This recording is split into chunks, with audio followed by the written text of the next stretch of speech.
Hey, Mike, a new name that Drabby was telling me about, and I've just been reading about, is Travis Sykora. Is that how you say his name?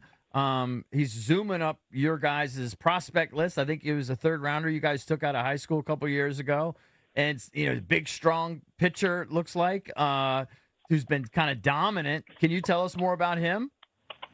Yeah, he's a big physical pitcher out of Texas that we overpaid.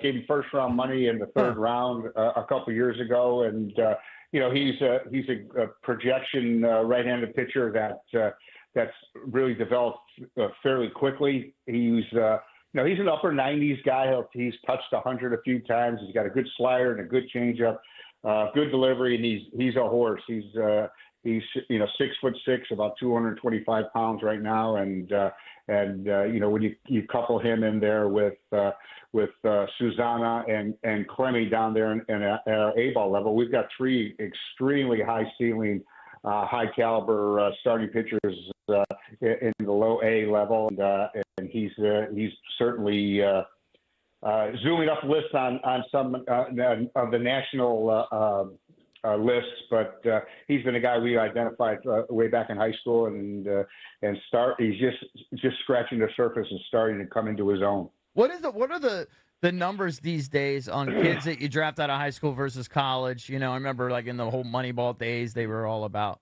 what was it the was it the college guys they were saying was hitting better? Like what is it now? Where are we in all that? As far as the percentage, I think it's still around 50-50 high school and college. I think that the in the last recent couple of drafts, I think you've seen more college players go off than high school. Uh huh. The NIL situation in college baseball has made it a little more difficult to sign some of these high school players because there's incentive for those kids that used to sign to now they make a lot of money to go play college baseball. So that throws a different layer on it. Mm-hmm. We've drafted fairly equally high school, college when at the top of the draft with the Houses and the Sykoras and that type of guys.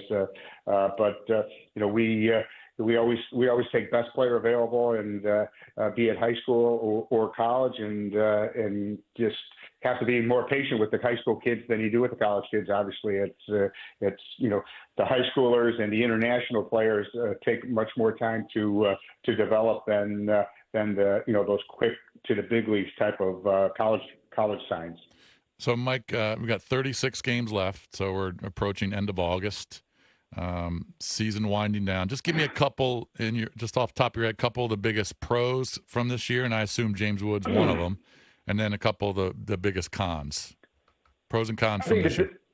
I think the biggest pros is you're seeing the development of our starting rotation. With Irvin and Parker and Hers and Gore, you're seeing really the development of four major league starters, kind of coming together at the same season, which is unlikely to happen often. But I think that's the biggest pro for me. The state of our pitching at the big league level, at the upper minor league level, and at the lower minor league level has never been better for us. It's never flourished as much, and we've never had so much depth as we have right now. And I think at the big league level, another pro is that I think you're seeing the emergence of a good core group at the big league level already. With Ruiz's second half has been solid.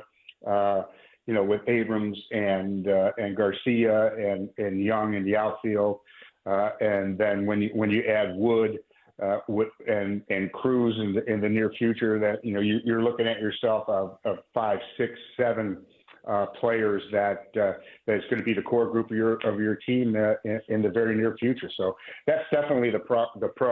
The cons is growing pains of all these young players. They all don't blossom and develop at the same time. So there's bumps in the road. That's, like I always said, development's not linear. There's bumps in the road, and you have to live and die with those throughout the season. And I think you've seen that. You go and you go score 6 or 7 runs against a good Phillies team on Sunday, then come and get shut out against the Rockies until Abrams hit the home run. So the inconsistencies and the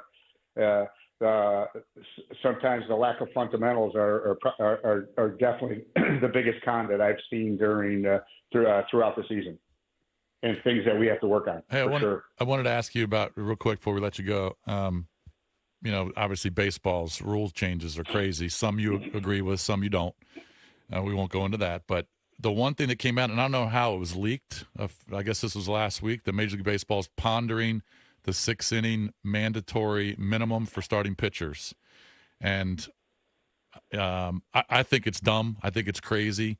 And who knows how close we are to possibly getting there. But just give me your thoughts on if Major League Baseball required starting pitchers to go a minimum. And there are some caveats. There's injury caveats. There's 100-pitch caveat.